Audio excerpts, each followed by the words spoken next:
नमस्कार, यही सच है में आपका स्वागत है। मैं हूं आजाद खालिद, आपका मेजबान, और लेकर हाजिर हूं यही सच है।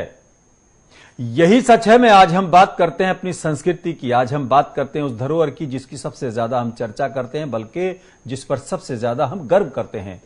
संस्कृति और संस्कार और बच्चों को दी जाने वाली तरबियत वही होती है जो हम खुद अपने बच्चों को देते हैं, या हमने अपने माँ बाप से, या अपने बड़ों से, बुजुर्गों से, या अपने पूर्वजों से सीखी है, अपने सिलेबस में पढ़ी है। इसी को अगर देखा जाए तो कहीं ना कहीं समाज के निर्माण में इससे मदद मिलती है।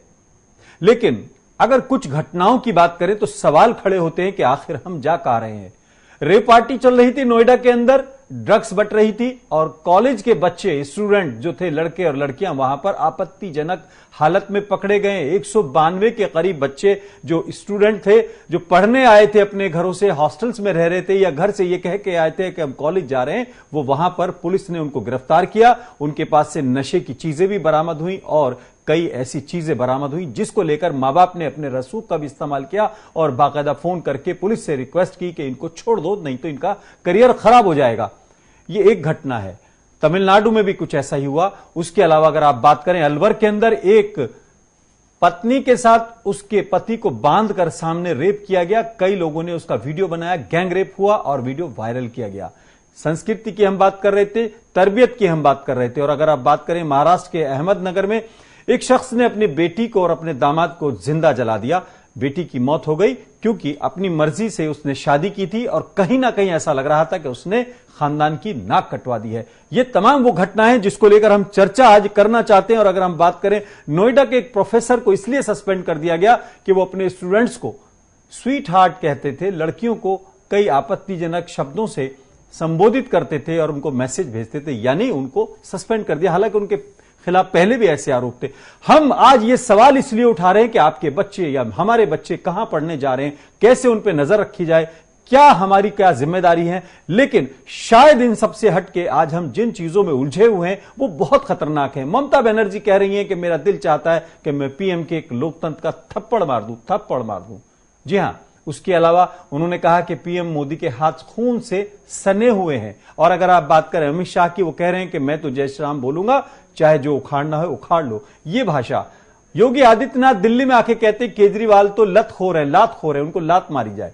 यानी ये वो बयान है जिनकी वजह से हम असली मुद्दों से हट जाते हैं। हम रोजगार की बात भूल जाते हैं, हम शिक्षा की बात भूल जाते हैं, हम ये भूल जाते हैं कि हमारा बच्चा किस स्कूल में गया और वो स्कूल गया कि नहीं गया, वो किसी रेप पार्टी में गया तो नहीं गया, किसी लड़की के साथ तो नहीं गया, लड़की किसी और के साथ तो नहीं गया। हम इस पर ध्यान नहीं दे पाते, ना इस तरह की खबरें चल पाती हैं। और सभी राजनीतिक दलों का हाल यही है। आज राजनीतिक दलों से इसी पर चर्चा करेंगे। एक पैनल से हम अपने साथ रिक्वेस्ट की है जोड़ने की, उनको जोड़ा है और आज पूछेंगे कि आज किन मुद्दों पर चुनाव होगा, किन मुद्दों पर देश चलेगा और किन मुद्दों को लेकर जनप्रतिनिधि काम करेंगे। हमारे साथ खेमचंद शर्मा जी हैं, फोन लाइन पर जुड़े हुए हैं, बहुत बहुत स्वागत है। बीजेपी की तरफ से अपनी बात रखेंगे।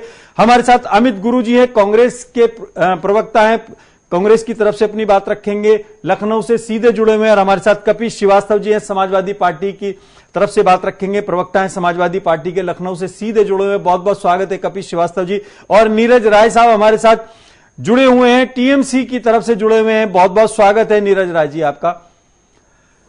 कपिश श्रीवास्तव जी, आप अधिवक्ता भी हैं और राजनीतिक व्यक्ति भी हैं।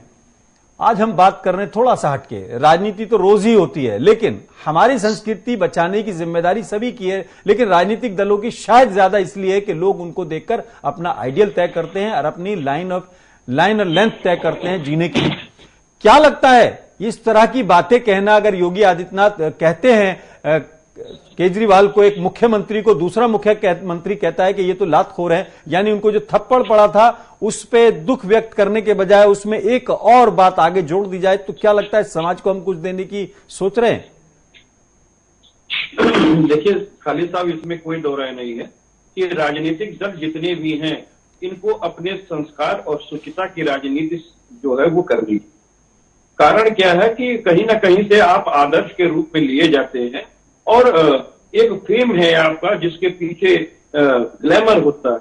और हकीकत यह है कि देश के अंदर आपको लोग चयनित इसलिए करते हैं कि राजनीति सेवा के माध्यम से आप उनका और देश का विकास करते हैं।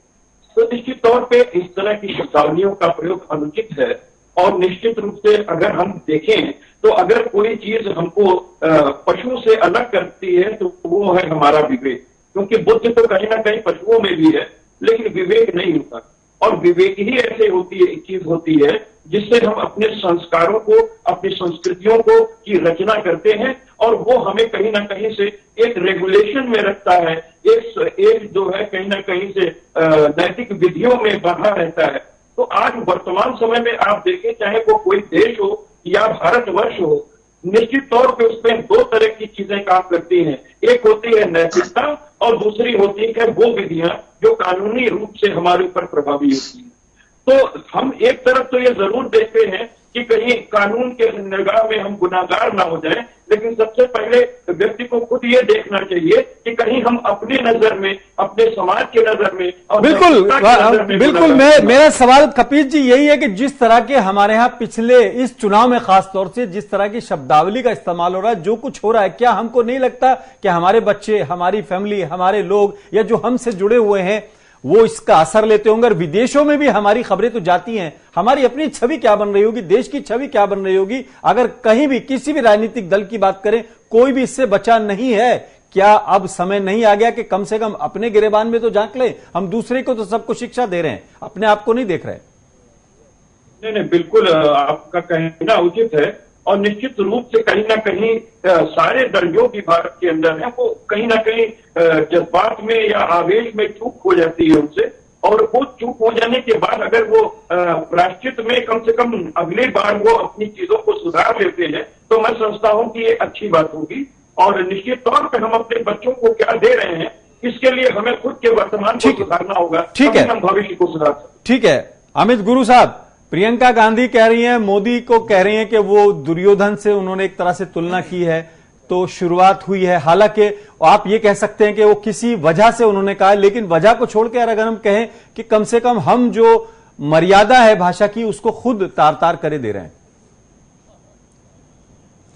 देखिए, एक चीज मैं स्पष्ट कर दूं, ये इस चुनावी राजनीति में सत्ता हथियाने की ललक में जिस तरह की बयानबाजियां हो रही हैं, आज प्रियंका जी के जिस बयान को आप कोट कर रहे हैं, उन्होंने एक गुण के बारे में बात की, एक विशेषता के बारे में बात की कि किस तरह के दुर्योधन के आचरण थे, किस तरह के वो थे, उस पर उन्होंने किया। बहुत ज्यादा सीधा हमला उनका नहीं था, लेकिन आप एक चीज समझ सकते हैं, ये खुद पे आप अपने ऊपर एग्जामिन कर सकते हैं कि इस तरह की चीजें देश के पूर्व प्रधानमंत्री, वह भी भारत रत्न, और तीसरी बात 21वीं सदी के महानायक के रूप में उनकी जो उपलब्धियां है उसको देश नकार नहीं सकता है।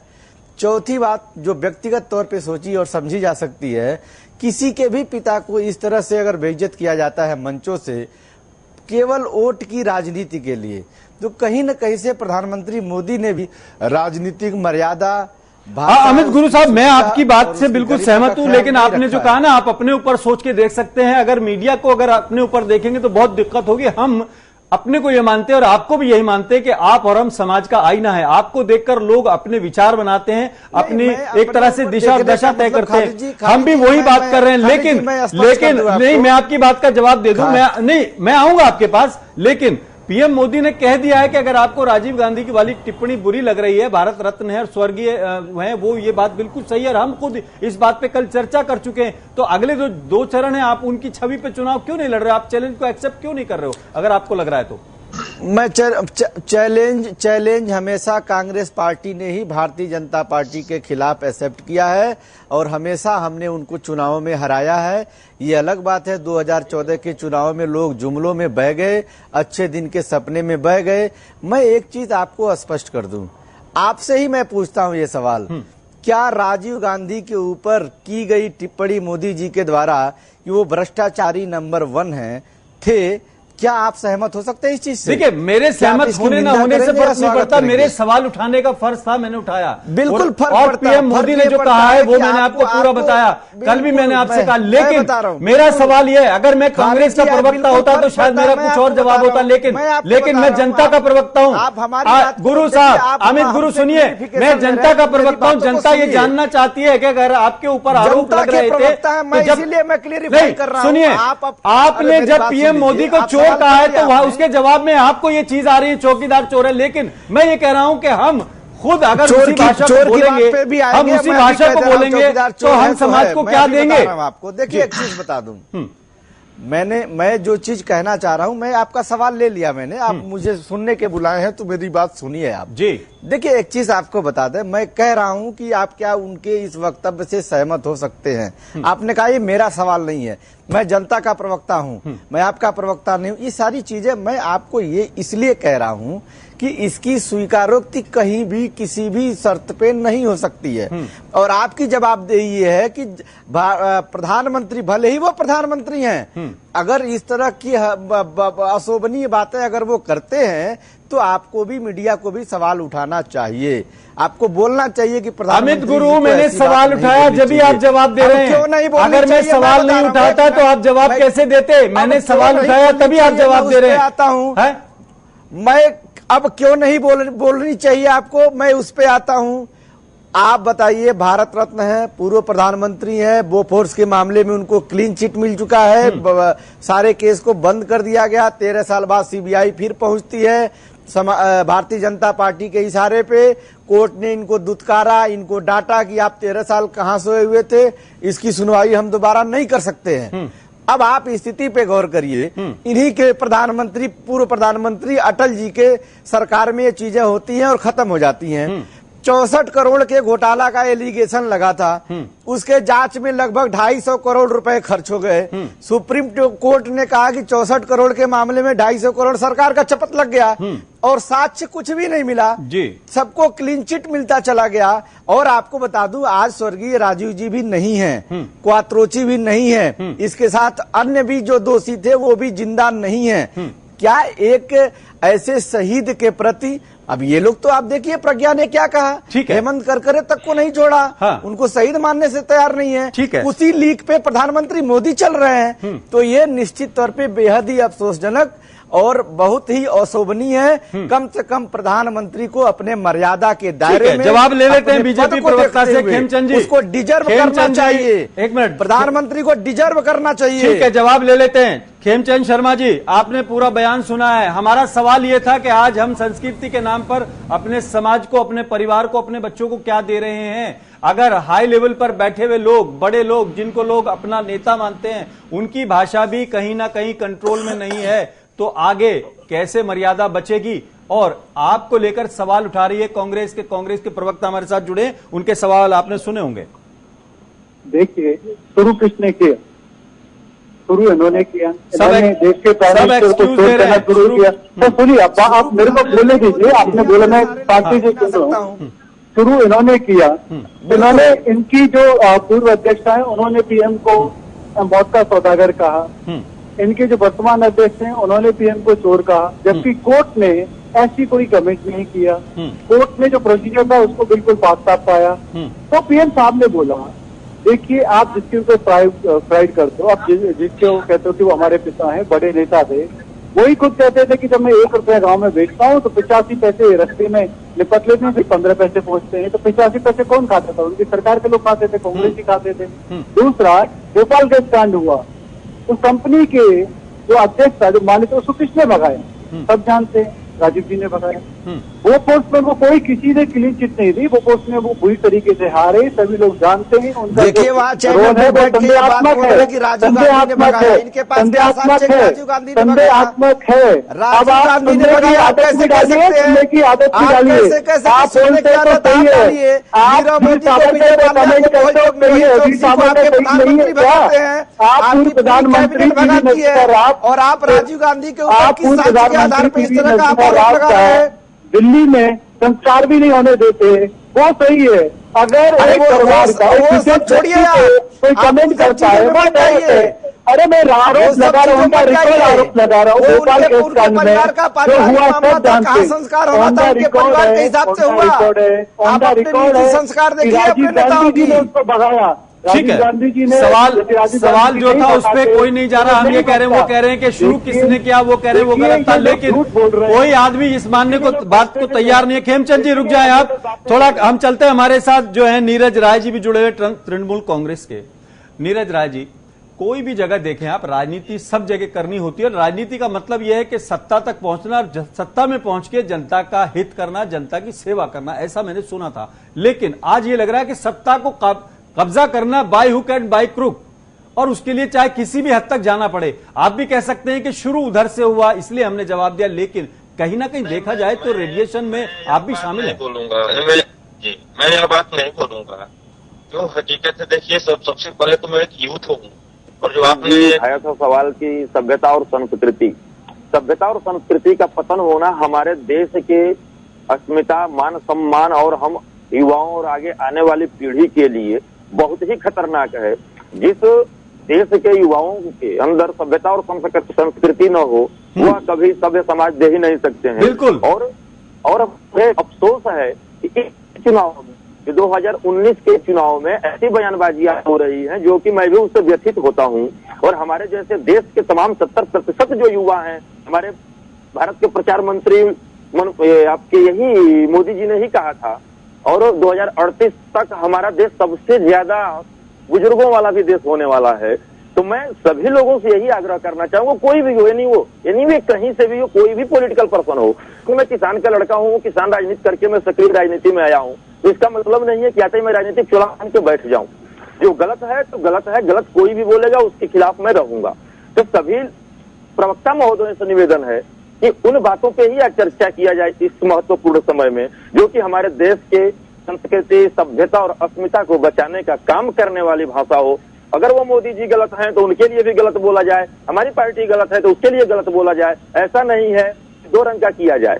बिल्कुल आपने एक सही लाइन ली, और मुझे यही लगता है जीत भले कोई भी जाए, लेकिन अगर समाज हार जाएगा, संस्कृति हार जाएगी, हम हार जाएंगे, तो वो जीत किसी मायने की नहीं रहेगी। कपिल श्रीवास्तव जी रखती है, मन की जीत है, मन की हारे हार। आज हमारे देश का युवा अपने मन से हार गया है। हाँ, कपिल श्रीवास्तव जी बहुत महत्वपूर्ण बात कही है नीरज राय जी ने। मैं इस बात को बहुत एक तरह से सम्मानजनक ढंग से हम एक्सेप्ट करते हैं, और हमें यही लगता है कि अगर कहीं से शुरू हो जाए तो हम भी उसमें शामिल हो जाएं, तो लगता यही है कि हम उस रेडिएशन में शामिल हो गए और उसी जिसे कहने बहाव में बह गए। लेकिन कहीं तो इसको रोकने की बात, पहल होनी चाहिए ना।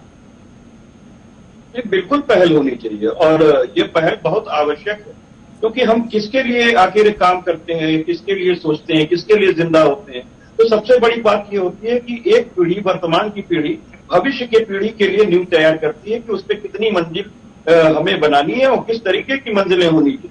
तो निश्चित तौर पे उस पर संस्कार जो आपके होते हैं वो संस्कृति का हिस्सा होते हैं और आप में परिलक्षित होते हैं। कोई व्यक्ति बिना संस्कार और संस्कृति के नहीं होता है, लेकिन अब कहीं अपभ्रंशता अगर उसके अंदर घुस रही है तो उसको निश्चित रूप से रोकना चाहिए। और नैतिकता के, जब तक नैतिकता का तकाजा नहीं देखा जाएगा और ये देखा जाएगा कि हम कानून के जद में हैं कि नहीं है, तो उन शब्दावलियों का भी प्रयोग करने से गुरेज करना चाहिए जो कि नैतिकता के दायरे में अपराध मानी जाए। मैं कानून के दायरे के अपराध की बात नहीं कह रहा, मैं नैतिकता के दायरे की बात कर रहा हूं। क्योंकि अगर आपके अंदर राष्ट्रीय चरित्र का निर्माण नहीं होगा और राष्ट्र प्रथम नहीं होगा, भारत वास्तव में प्रथम नहीं होगा, सिर्फ राजनीति करने के लिए भारत प्रथम हो, वो अनुचित है। क्योंकि कहीं ना कहीं से बिल्कुल किसी भी पार्टी, अमित गुरु साहब मैं आपके पास आऊंगा, लेकिन उससे पहले एक सवाल ले लेता हूं खेमचंद शर्मा जी से, बाद में जुड़े भी थे, लेकिन एक सवाल ले लेता हूं क्योंकि अभी वो सत्ताधारी दल में भी हैं और उसके अलावा वो देर में भी जुड़े थे। अगर बात करें खेमचंद जी, अंग्रेजों के खिलाफ बड़ी लड़ाई थी, लेकिन वहां भी देखें हमारे किसी बड़े नेता का कोई अपशब्द कहीं नहीं मिलता। उन्होंने लाठियां भी खाई, तमाम चीजें हुई हैं और उन्होंने फाइट किया, देश आजाद भी हुआ। लेकिन आज उनका जिक्र होता है, सिलेबस में हम लोग उनको पढ़ते हैं और एक गर्व महसूस होता है। लेकिन क्या लगता है वर्तमान में, मैं सभी दलों की बात करता हूं, क्या किसी दल के बड़े नेता को ऐसा गौरव हो सकता है कि आगे आने वाली पीढ़ी उस पर गर्व करे और उसको सिलेबस में डाल के पढ़ा जाए कि ये वो महान नेता थे? मैं आपको बता दूं, आज वर्तमान में जो प्राइम मिनिस्टर हैं उनको भविष्य में पढ़ा जाएगा और उनके बारे में गर्व से कहा जाएगा कि हमारे देश में एक प्राइम मिनिस्टर हुए और उन्होंने देश के सम्मान को पूरी दुनिया में बढ़ाया। उन्होंने अपनी जो सैन्य शक्ति है उसको बढ़ाया, उन्होंने अपनी आंतरिक और बाहरी जो सुरक्षा है उसको बढ़ाया, उन्होंने देश की अर्थव्यवस्था को तेजी से आगे बढ़ाया, उन्होंने देश को आगे पीछे रखा।